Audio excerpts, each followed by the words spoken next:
अब आप कल्पना करिए कि जिस पार्टी को बने हुए अभी 6 महीने भी नहीं हुआ है, आपने बिना किसी गठबंधन, बिना किसी राजनीतिक दल के समर्थन के दोनों विधानसभा कुंडा और बाबागंज में सारे राष्ट्रीय दल को पीछे छोड़ दिया। कहीं भाजपा तीसरे पे आई, कहीं सपा तीसरे पे आई।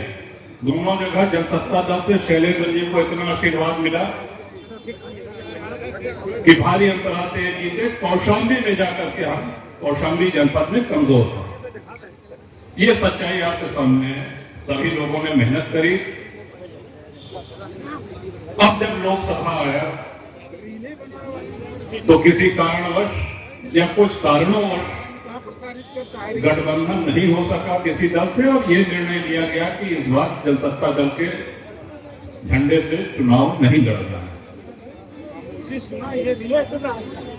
आप लोगों के मार्गदर्शन के लिए हम सभी लोग जैसे परिवार में रहते हैं, छोटे मोटे निर्णय स्वयं लिया करते हैं, लेकिन जब बड़ा कोई बात होती है तो मैंने अपने परिवार में पूछा था कि कहो यहाँ वो सब जने ऐसी ऐसी बातें हमें क्या की जाए। तो ये परिवार की बैठक हो रही है, ये कोई जनसभा नहीं है। अब परिवार बड़ा है तो बैठक भी बड़ी होगी। और ये आपसे दिशा निर्देश, आपकी राय लेने के लिए, इसमें कहीं किसी का कोई स्वार्थ नहीं है, लेकिन हमारे मन में कुछ उलझन है, कुछ समस्या,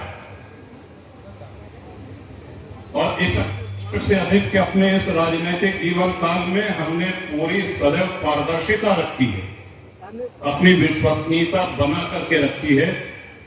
और हमारी सबसे बड़ी चिंता यही रहती है कि जो आपका स्नेह, आपका प्रेम और आपका विश्वास मुझको मिलता रहा है, कहीं किसी हमारी कमी के कारण, हमारी किसी गलती के कारण उस प्रेम में, उस विश्वास में कोई कमी न हो पाए।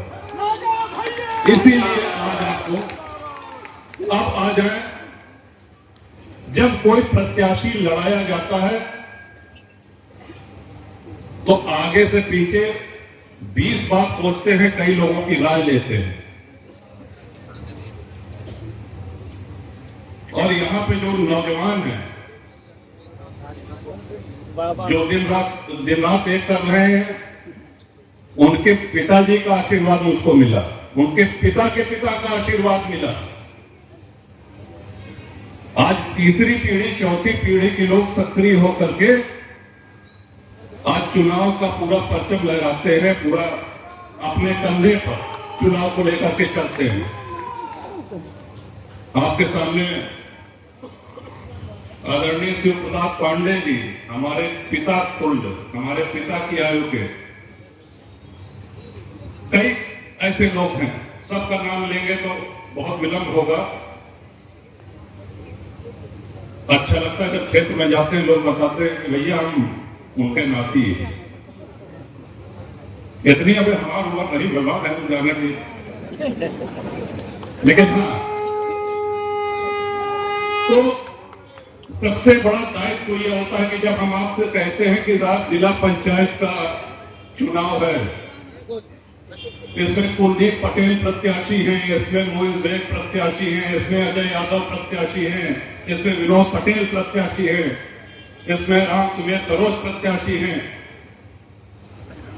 तो उसके पीछे एक जिम्मेदारी होगी। अगर हमारे कहने पे आप ब्लॉक प्रमुख को जिताते हैं तो ये हमारा दायित्व होता है कि कल के दिन आपका काम पड़ेगा तो वो आदमी आपके साथ खड़ा रहेगा।